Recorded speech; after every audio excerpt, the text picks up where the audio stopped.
बिस्मिल्लाहिर्रहमानिर्रहीम। अस्सलाम वालेकुम। उम्मीद है आप लोग खैरियत से होंगे।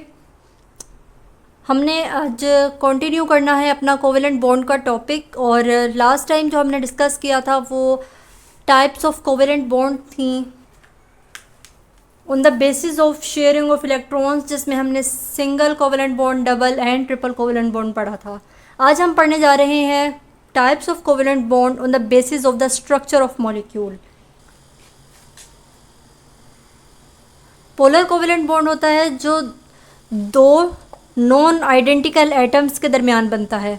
फॉर एग्जांपल हाइड्रोजन का क्लोरीन के साथ बन गया, ठीक है, या फिर हाइड्रोजन का फ्लोरीन के साथ बन गया, या और बहुत सी एग्जांपल हैं, हाइड्रोजन का सल्फ़र के साथ बन गया।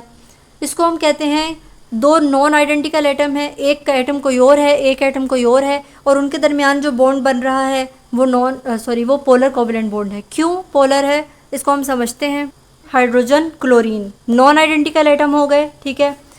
अब इनके दरमियान बॉन्ड बनना है, इसको भी स्टेबल होने के लिए एक इलेक्ट्रॉन की ज़रूरत है। और क्लोरीन का एटॉमिक नंबर 17 है, हम ऑलरेडी डिस्कस कर चुके हैं अपनी लास्ट वीडियोस में कि इसको भी स्टेबल होने के लिए एक इलेक्ट्रॉन की ज़रूरत है। ये देखें इसके आउटर मोस्ट में 7 इलेक्ट्रॉन मौजूद हैं, ठीक है।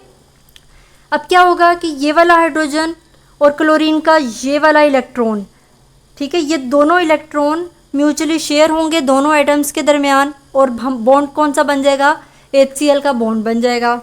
ये बात तो हमने पढ़ी थी, ठीक है। अब इसमें एडिशन आप ये करें, देखें हाइड्रोजन का एटॉमिक नंबर कितना होता है 1, इसका मतलब है इसके न्यूक्लियस में कितने प्रोटॉन हैं 1, ठीक है। क्लोरीन का एटॉमिक नंबर कितना है 17, तो न्यूक्लियस में कितने नंबर ऑफ प्रोटॉन्स होंगे 17।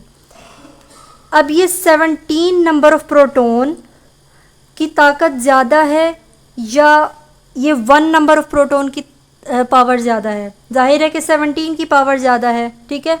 तो जब ये दोनों एटम्स म्यूचुअली अपना इलेक्ट्रॉन शेयर करेंगे तो ये वाला न्यूक्लियस क्या करेगा, अपनों को तो ये खींच ही रहा है, इस हाइड्रोजन का ये जो इलेक्ट्रॉन था इसको भी अपनी तरफ मज़ीद खींच लेगा।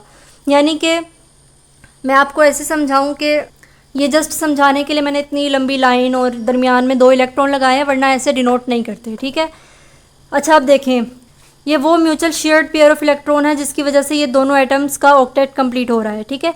अब उसूलन क्या होना चाहिए, हाइड्रोजन से भी इन दोनों इलेक्ट्रॉन का उतना ही फासला होना चाहिए जितना कि क्लोरीन से है, लेकिन क्लोरीन के पास 17 नंबर ऑफ प्रोटॉन्स की वजह से पावर ज़्यादा होती है इलेक्ट्रॉन को अपनी तरफ खींचने की, क्योंकि प्रोटॉन पे पॉजिटिव चार्ज है और इलेक्ट्रॉन पे नेगेटिव चार्ज है, तो ये इन इलेक्ट्रॉन्स को अपने तरफ बहुत ज़्यादा खींचता है। यहाँ तक कि सिचुएशन ऐसी बन जाती है कि ये जो mutual shared pair of electron है ये हाइड्रोजन से ज़्यादा दूर हो जाते हैं और क्लोरीन के नज़दीक आ जाते हैं, ठीक है। तो क्या होता है कि इसके ऊपर हल्की सी डेफिशिएंसी हो गई, क्योंकि इससे दूर हो गए इलेक्ट्रॉन, इसको सेटिस्फाई कर रहे हैं, ड्यूप्लेट रूल इसका सेटिस्फाई हो रहा है और इसका ऑक्टेट रूल सेटिस्फाई हो रहा है, लेकिन थोड़ा सा जो है दूर हो गए हैं तो इसके ऊपर हल्का सा पॉजिटिव पार्शियल पॉजिटिव चार्ज आ जाएगा, और इसके पास नज़दीक हो गए हैं तो इसके ऊपर पार्शियल नेगेटिव चार्ज आ जाएगा, ठीक है। अब जब इस पर हल्का सा पॉजिटिव यानी पार्शियल पॉजिटिव और इस पर पार्शियल नेगेटिव चार्ज आ गया तो ये क्या हुआ, यहाँ पर पॉजिटिव पोल क्रिएट हो गया, यहाँ पे नेगेटिव पोल क्रिएट हो गया।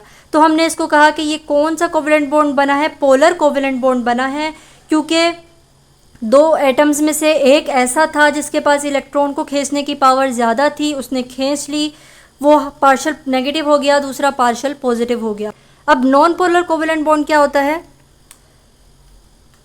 जो फॉर्म होते हैं बिटवीन 2 आइडेंटिकल एटम्स, यानी कि हाइड्रोजन का हाइड्रोजन के साथ, क्लोरीन का क्लोरीन के साथ। ऐसे में क्या होगा कि हाइड्रोजन, दोनों हाइड्रोजन जो हैं उनकी इलेक्ट्रॉन को खींचने की पावर एक जैसी होगी, तो इलेक्ट्रॉन दरमियान में रहेंगे, जस्ट लाइक, ठीक है। इसके पास भी एक प्रोटॉन है, इसके पास भी एक प्रोटॉन है, तो ये क्या होगा कि इलेक्ट्रॉन को उतना ही खींच सकेगा जितना कि ये वाला एटम खींच रहा है।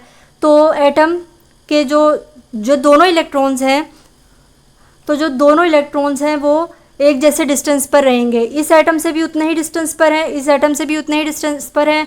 तो क्या होगा कि कोई पोल नहीं क्रिएट होगा, कोई पॉजिटिव नेगेटिव नहीं क्रिएट होगा, और हम उसको कहेंगे कि ये पोलर कोवेलेंट बॉन्ड है। यहाँ तक क्लियर हो गया। अगर इसमें कोई क्वेश्चन है तो मुझे बताइए, मैं इंशाल्लाह उसको आंसर करूँगी। यहाँ पर एक टर्म दी हुई है इलेक्ट्रोनेगेटिव एटम। इसका डिटेल टॉपिक इंशाल्लाह इसी चैप्टर में आ रहा है, हम उसको डिस्कस करेंगे। लेकिन क्योंकि यहाँ टॉपिक में ये टर्म दी हुई है तो आप लोग इसको समझिए कि इलेक्ट्रोनेगेटिव एटम वो होता है जो शेयर्ड पेयर ऑफ इलेक्ट्रॉन को अपनी तरफ ज़्यादा पावर के साथ अट्रैक्ट कर सके। जैसे कि हाइड्रोजन क्लोराइड के जो बॉन्ड था उसके केस में ज़्यादा पावर के साथ इलेक्ट्रॉन को कौन अट्रैक्ट कर रहा है, क्लोरीन कर रहा है। तो क्लोरीन क्या हुआ, इलेक्ट्रोनेगेटिव एटम। हाइड्रोजन नहीं कर पा रहा उतनी पावर के साथ, तो हाइड्रोजन इलेक्ट्रोनेगेटिव नहीं है। ठीक है, यहाँ तक क्लियर। इंशाल्लाह नेक्स्ट वीडियो में हम next type of chemical bond discuss करेंगे, that is coordinate covalent bond. I hope आप लोगों को कॉन्सेप्ट क्लियर हो रहे होंगे। ठीक है, तो मिलते हैं नेक्स्ट वीडियो में। अपना ख्याल रखिएगा। अल्लाह हाफिज़।